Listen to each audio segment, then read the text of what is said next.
భారత్ పాకిస్తాన్ మధ్య దాదాపు పూర్తి స్థాయి యుద్ధం అనే పరిస్థితులు వచ్చేసాయి. పాకిస్తాన్ కవ్వించి పిచ్చి ప్రేలాపనలతో భారత భూభాగం మీద డ్రోన్లు క్షిపణులు ప్రయోగించిన తర్వాత భారత సైన్యం వాటిని తిప్పికొట్టడమే కాదు, పాకిస్తాన్లో ప్రతిదాడి చేసింది. కరాచీ, ఇస్లామాబాద్, లాహోర్ వరుస పెట్టి మిజైళ్లు ప్రయోగించింది.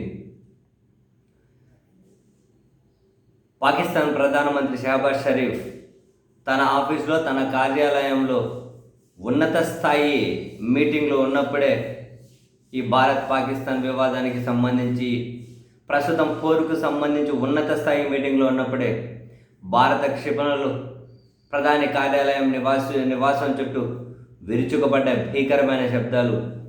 సో అర్ధాంతరంగా ఆయన ప్రధాని తన సమీక్షను కూడా ముగించుకొని అక్కడి నుంచి 25 కిలోమీటర్ల దూరంలో ఉన్నటువంటి ఒక సురక్షితమైన బంకర్లోకి వెళ్ళిపోయారు అని చెప్పి అయితే వార్తలు వస్తూ ఉన్నాయి.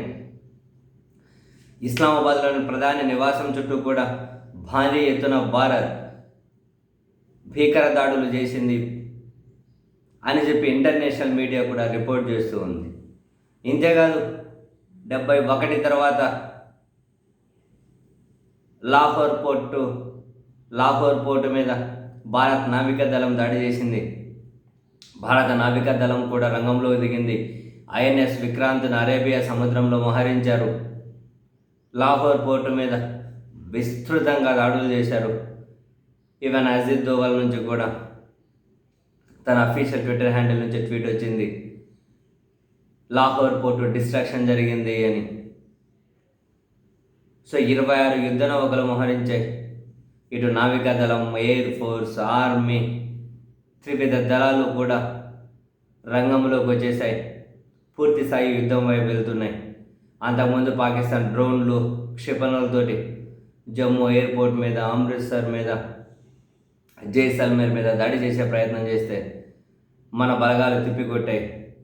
మొత్తం భీకర వాతావరణం ఉంది. గుజరాత్, జమ్మూ, రాజస్థాన్కి వెళ్ళే రైళ్ళన్నింటినీ కూడా రద్దు చేశారు. అన్ని విద్యాసంస్థలకు సెలవులు. జనం ఎవరిని ఇంట్లో నుంచి బయటకు రావద్దని అయితే చెప్పారు.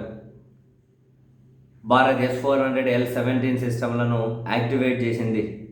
మొత్తం రక్షణ వ్యవస్థ కూడా బ్రహ్మాండంగా పనిచేస్తున్నారు. పాకిస్తాన్ భారత్ మీద చేసిన ఏ అటాక్ కూడా, ఒక డ్రోన్ కూడా లాంచ్ అవ్వాలి, అన్నీ కనుక న్యూట్రలైజ్ చేసేశారు. అన్ని మిజైల్స్ను న్యూట్రలైజ్ చేసేశారు. ఆ వీడియోలు కూడా చక్కర్లు కొడుతూ ఉన్నాయి.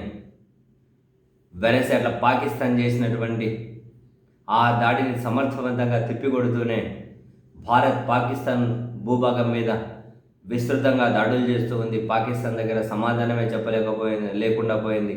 చివరికి పాకిస్తాన్ ప్రధానమంత్రి కూడా సురక్షిత ప్రాంతానికి వెళ్ళిపోయే పరిస్థితి వచ్చింది అని కథనాలు వెలువడడం పాకిస్తాన్ పరిస్థితిని అయితే తేటతెల్లం చేస్తూ ఉన్నాయి. వెరసి మొత్తం మీద ఈ యుద్ధం అయితే ముగియాలి. ఈ యుద్ధం జోలికి పోకూడదు, పూర్తి స్థాయి యుద్ధం జోలికి. ఈ రెండు దేశాల మధ్య ఉన్న ప్రస్తుత పరిస్థితి ముగిసిపోవాలి అని అంతర్జాతీయ నాయకులు అయితే ఆకాంక్షిస్తూ ఉన్నారు.